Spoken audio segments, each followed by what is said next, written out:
Inspiring voices, building worlds. The Ampliverse.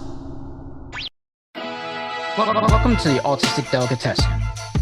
What you eat, what you drink, is your story. So when you eat with awareness, you want to eat what you already think you are.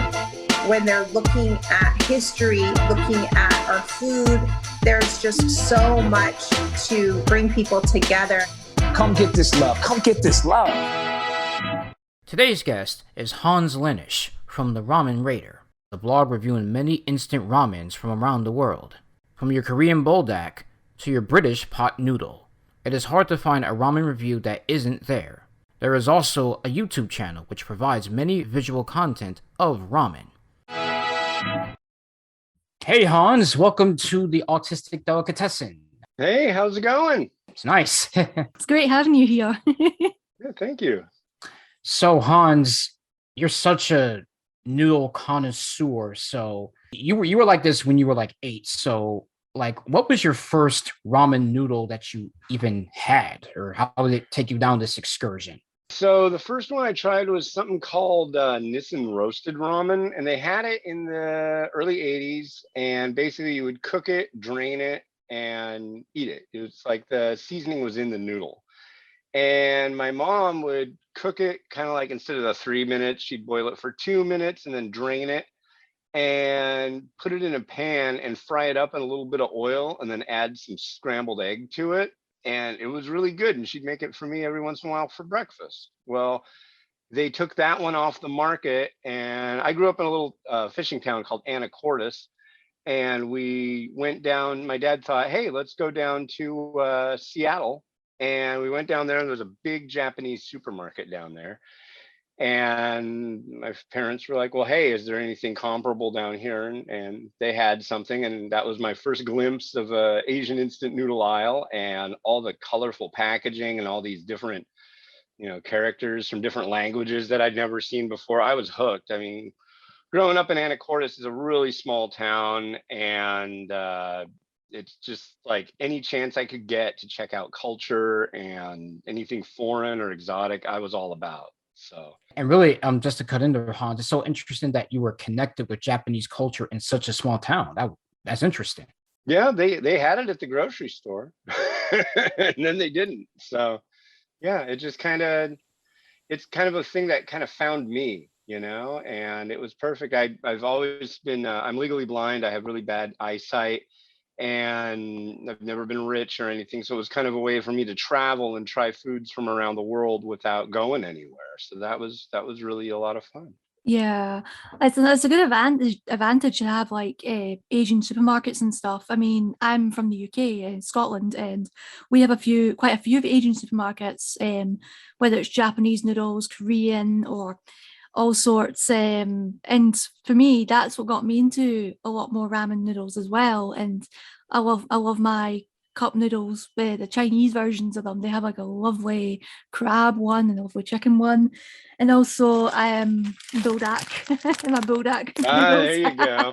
Thanks to you, you helped me discover more flavors. I loved your buldak blog posts with all the flavors, and then the newer ones started to come out, and I'm like, oh, I need to try them, but I can't find them in the Asian supermarkets. It's hard to keep up. I mean, there's so many different varieties that come out all the time, especially the bulldog. Now you can just get the sauce on its own. You can get dumplings that are bulldog flavor. You get all sorts of stuff. Crisps as well. I noticed they have a new flavor. It's like a rosé ones with glass noodles, I think. Yeah, And I haven't tried that. I I'm think very that's curious about I think that that's one. pretty new, and I'm like, oh man, another one. I've tried most of them. I haven't tried I think they had a tomatoey one, I think. That one was good. There was a spaghetti one that came out in a bowl for Christmas time, and then there's the tomato one. Oh There's a man, kimchi one, which is good too. I had that There's a lot of good- recently. When they were low on the normal ones, I tried the kimchi ones, and they're all right, but they're not my favorite. I like the carbonara ones the best, and then the normal ones, and then the curry ones are really nice as well. They're like my top 3, no particular order. Cool. Larnell, have you tried really spicy noodles? Oh yeah. I haven't really tried that. I'm not really so much of a spicy type of person when it comes to that stuff. And I just want to make a little correction. I meant to say, Hans, it's interesting that you have such an Asian connection from being in a small town because I said Japanese, and it's like I don't want to peg just Asian stuff just to Japanese. There's Chinese, there's Taiwanese, Korean. It's like I don't want to just think of just that. You know what's funny about that though is that we had a joke for a little while that it was like, somebody ought to get me a DNA test because I have such an affinity for noodles. Maybe somewhere in a minute quantity, I am part Asian. And that is definitely not the case. However, my wife got me a DNA test for Christmas, I believe in 2019, I think it was. And I took it. And as it turns out, I have a full brother that I'd never met, my parents never told me and my sister about, who lives in Israel. And it was just like, wow, okay. So now the joke is, I don't think I'm going to top that Christmas present next year. You can't really get people brothers every year. So that was pretty neat. Wow, Yeah. it's amazing what you can discover, eh? It's just like Yeah. Yeah, as much as like the 23andMe stuff, just kind of like you just put your sample in there and then you find other things about culture and what culture you're really connected with. Yeah.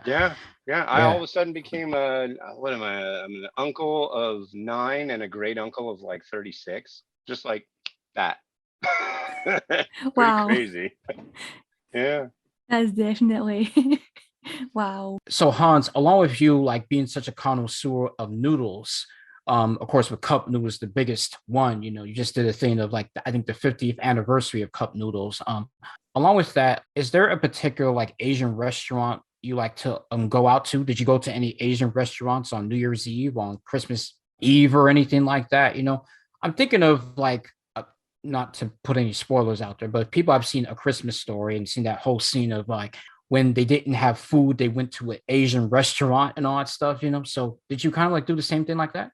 No, we let's see, Christmas, we were gonna actually just go to my sister's, but then halfway up there, it was like, oh look, a little snow is sticking. Oh wait, we better turn around immediately. So that didn't work out, and it was kind of the same on New Year's. There was so much ice and snow on the ground over here, which is not really all that common that early in winter, but yeah, no, we generally don't go out to eat much at all.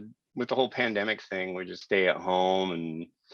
But if I'm gonna go to say for like traditional ramen, we've got a place over in Bellevue called Jinya, and they have a chicken wonton ramen that's second to none. It's absolutely wonderful. We like Malaysian food, Taiwanese food, just mostly stuff like that.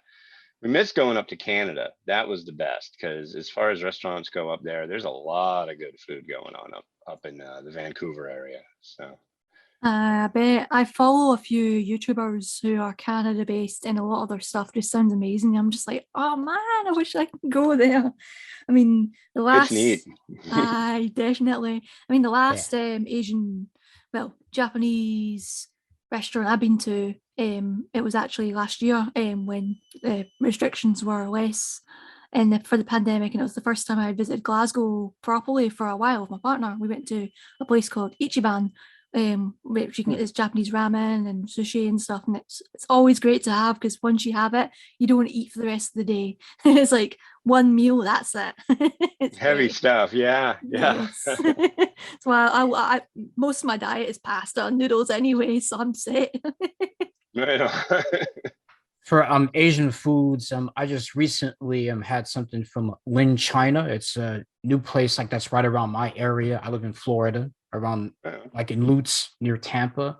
Yeah, it's a nice restaurant. I had some beef and broccoli. I had some of their like spring rolls with like the duck sauce, So at times, like you can find some good like Asian things, and even like I had one of the fortune cookies, which it gives you like a say in, obviously. So, but yeah, like they had some good stuff though. Like but yeah, like have you ever tried like beef and broccoli, Hans? Or Oh yeah, we've had lots and lots of American Chinese food here. But I'll tell you one thing, you guys got to go to Asia. I'm telling you what, in Taiwan, they have these things called night markets.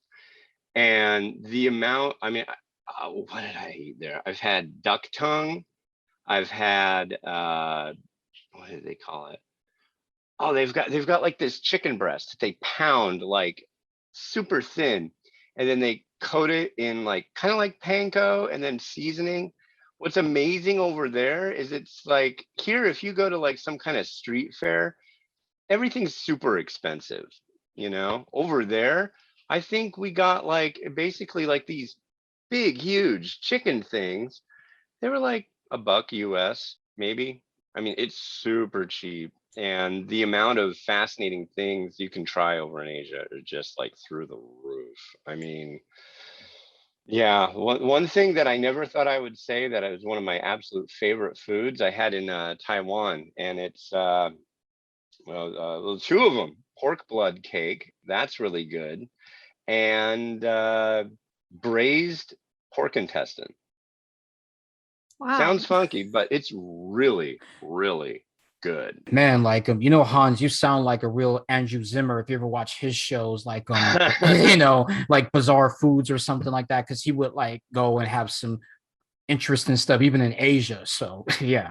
They do say that the most strangest of cuts, like things like stomach and that, are usually the most interesting when it comes to foods. So when a lot of people go, "Oh, that sounds gross," I'm like, usually it sounds interesting. It's like it I mean, works. if somebody's gonna, if people are eating it, they're not eating it because they don't like the way it tastes. Yeah. So, you know, but although there's like certain things that, you know, everybody has their own palette of things that they enjoy and that they don't enjoy, but generally most things that are being made in mass quantities are things a good portion of the population likes. So if Definitely. somebody's got, you know, like I did a review recently and it's on my top 10 for Taiwan. It has big, huge pieces of coagulated duck blood, and it's really good. It's extremely rich, but it is really tasty stuff. So. I bet.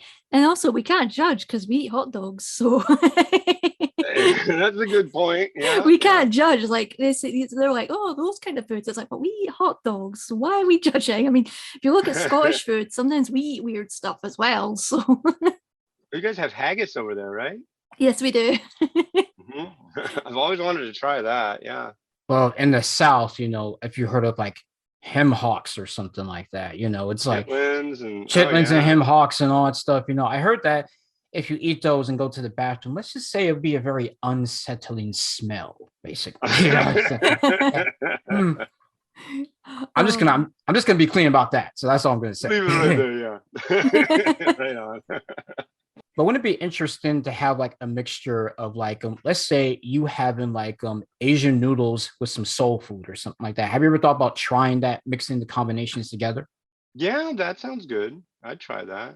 Absolutely. There's a lot of kind of fusion stuff going on right now. There's a Mexican dish called birria. I don't know if I'm pronouncing it right, or birria. It's kind of like a chunky meat stew. And then they've got a tapatio bowl instant noodle. So what people are doing is just taking the bowl, not putting water in it, and just dumping that birria stuff on top of it and letting that cook the noodle, basically. So you've got this just heavy duty noodles and beef, and it looks really, really good. But then there's Korean varieties. There's a Korean dish called budai chigai, which translates to troop stew, and that originated as a combination of like troop rations that U.S. forces left in Korea after they left, and then Korean cuisine. So you've got like noodles, you've got kimchi, you've got a strong kimchi style broth, and then you've got like beanie weenie and like little bits of sausages and Slim Jims and cheese and hot dog and all that kind of stuff. So a lot of the time these things just kind of naturally, you know, fuse. I'm just thinking about the Slim Jim, like to where you snap it into a Slim Jim and then mix it in with the noodles. That's like, what the heck? That's like some real deal. Like, I never tried a Slim Jim, but it's like I've always seen the commercials and over You're the not years. missing out. Thank you for that, Hans. It's just amazing what you can just fuse together with foods. I love fusions, and even just in your blogs when you make the ramen and you make like an improved version, like you add a bit of egg on top or garnish it a little bit with parsley or whatever. And I like I also like that as well. It's just fun customizing what you've got and just make it better, you know? It's kind of like what I like to say is instant noodles are kind of like a canvas. And then the different flavorings are kind of like the pigments. And then what you add on top is kind of like your own, artwork. So it's kind of like a few stages, and then it always ends up being something unique, Yeah, I can totally see that in both a foodie point of view and a photographer point of view. And I'm just like, oh, I totally get that. Totally get that. I've been doing some weird stuff with instant noodles lately. My buddy of mine, we were chatting one day, and it's like he just had gotten a bread machine, and I was thinking like, have you ever thought of making bread with instant noodles? And he's like, how do we do that? How? And then it happened. He made some, and then I kind of got my own bread machine and just kind of flew with it. I've made probably about 15 loaves of bread using instant noodles. I tried to make bread with literally just instant noodles, like taking noodle blocks, grinding them down into flour. I know a guy who's an expert on wheat flour and just wheat in general. And he was saying what you need is an emulsifier so it'll rise. It didn't rise all that much, and it was very gummy. It was kind of not the best. But the other one that I've done lately is I've been making pies. So Nissan came out with pumpkin spice cup noodles over the holidays. And I did this kind of like intensive series on it. It was my 4,001st review. And then it just dawned on me. It's like, what if I took the noodles out of one of the cups, ground those up, put them back in the cup, and microwaved that, as per instructions, and then put it in a pie crust. So I did it. It took like 5 of them. And then at the end, it looked and tasted, well, the consistency was a little off, but it tasted like pumpkin pie, honestly. It came out pretty good, and it was cold, so it worked. It was kind of neat. Dang, that had to be something. Success right there. I wish Yeah. more people could have tried it, because it was like, no, really, this isn't bad. This isn't bad. And everybody's just looking at it. No. I'd try it. Yeah, see? It's hard to find that stuff anymore. People are selling it on the pumpkin spice cups on eBay for like Yeah, pumpkin $10. spice is like sells like hotcakes. You put pumpkin spice in anything. Didn't they put it in Kraft pasta at one point? They put in Spam. What? Oh, Yeah. I don't. It's controversial opinion, but I like Spam. But why would you put it in Spam?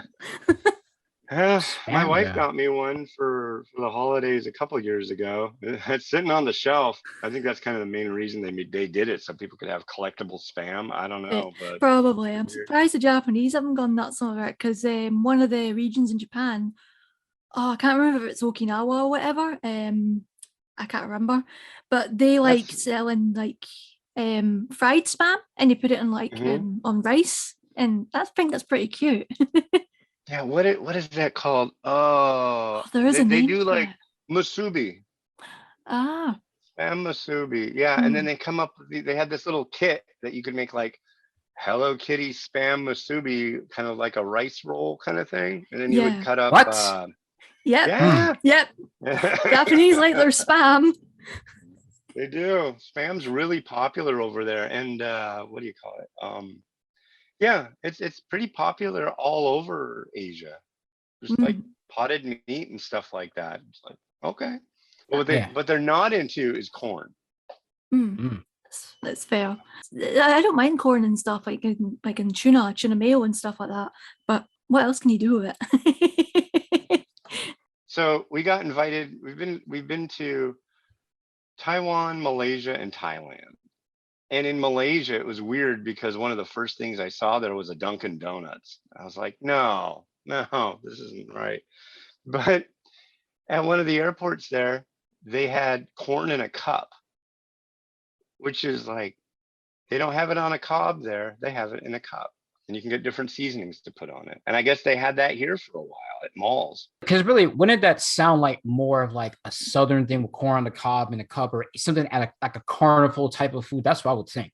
Yeah, it's just not popular over there. Another one, I remember when I was in Taipei, I was like asking them, it's like really popular places over there, Pizza Hut, KFC, Domino's. I'm like, what about Taco Bell? They're like, they opened one once and then it closed within a month because nobody wanted to go there. Wow. Yeah. Interesting. And this was in like a Mexico or something, or what was it again? No, that was in Taipei in Taipei. Taiwan. Taipei. Okay. Oh yeah. Taipei. All right. All right. Yeah. That reminds me, I've been watching recent things, and they do like Koreans do like a variation of a corn dog, and it's more bready than the American ones. I've not had one myself, so I couldn't tell you the comparisons, but I've noticed that's been quite a popular snack food in Asian supermarkets, and that is like the Korean corn dog, and they have like buldak meal as one of them, and they use like pork sausages or the more buckwurst sausages, depends.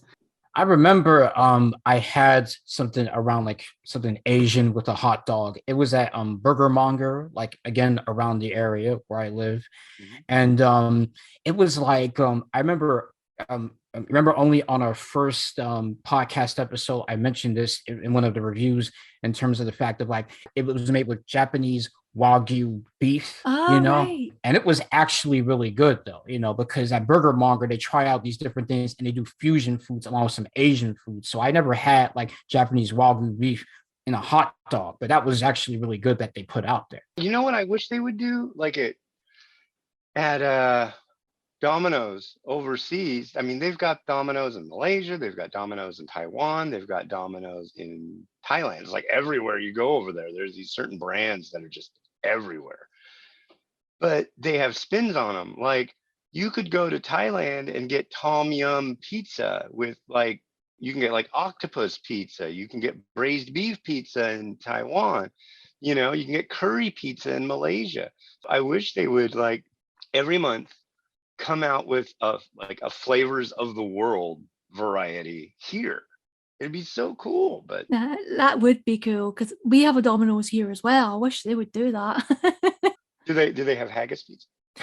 No, but no, unfortunately, I don't know if I've ever tried that, 'cause we also have Pizza Hut as well. I think they only do that like in local takeaways, just to cater towards the tourists and that. So, but no, unfortunately, Domino's doesn't do that here. But it would be nice, because I love how overseas versions of like Domino's or McDonald's and that have their own things. And it's like, I wish we had that here. I want to try shrimp, shrimp burgers.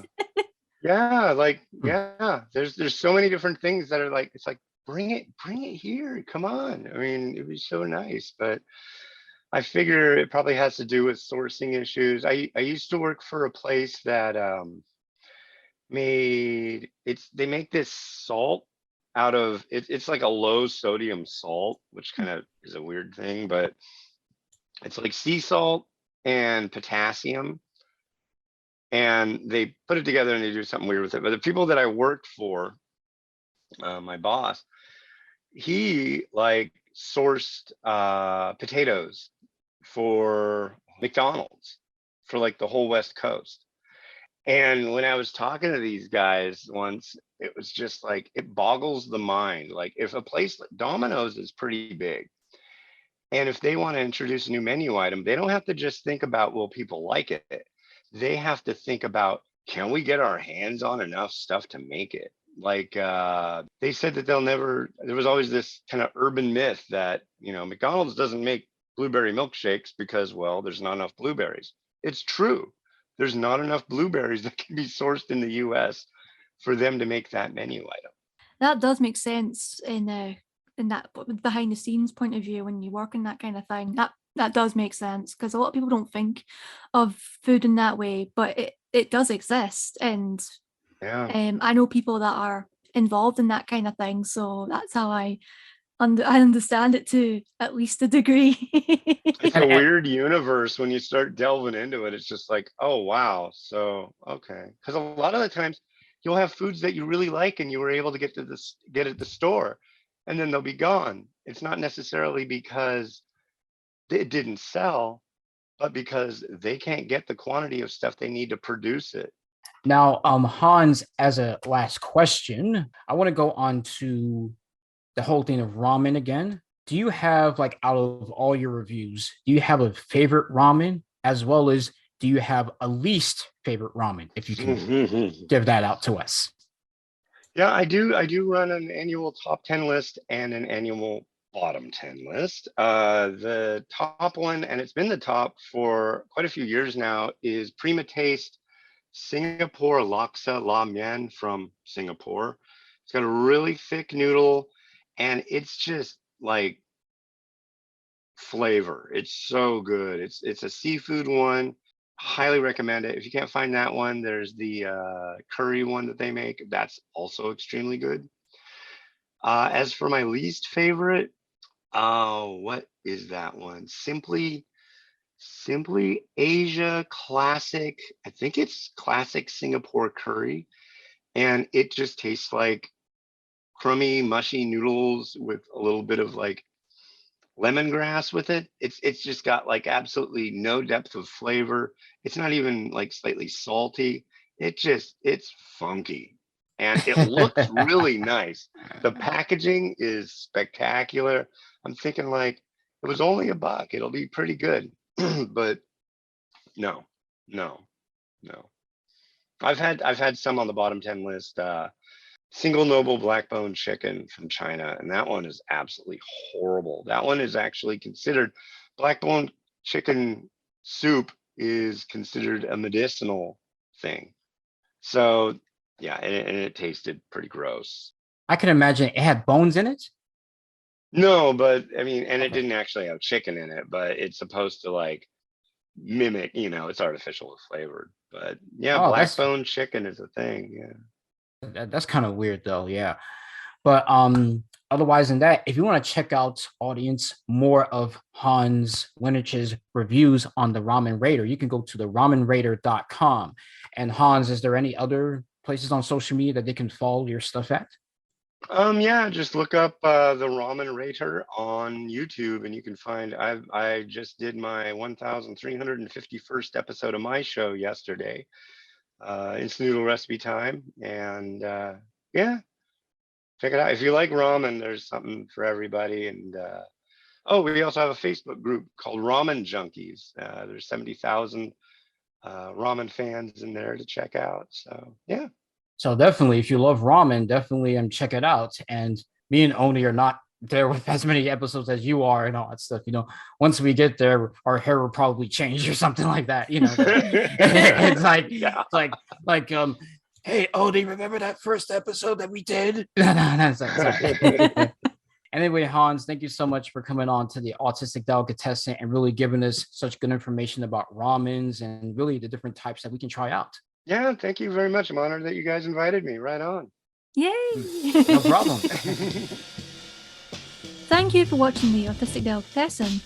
If you'd like to follow us, feel free to look at the autisticdelicatessen.card.co, CARRD, or visit the Ampliverse. All our stuff is also on there. And please check us out on our YouTube channel, which you can find even more content of our show as well as our podcast through the Ampliverse. Until next time. What you eat and what you drink is your story.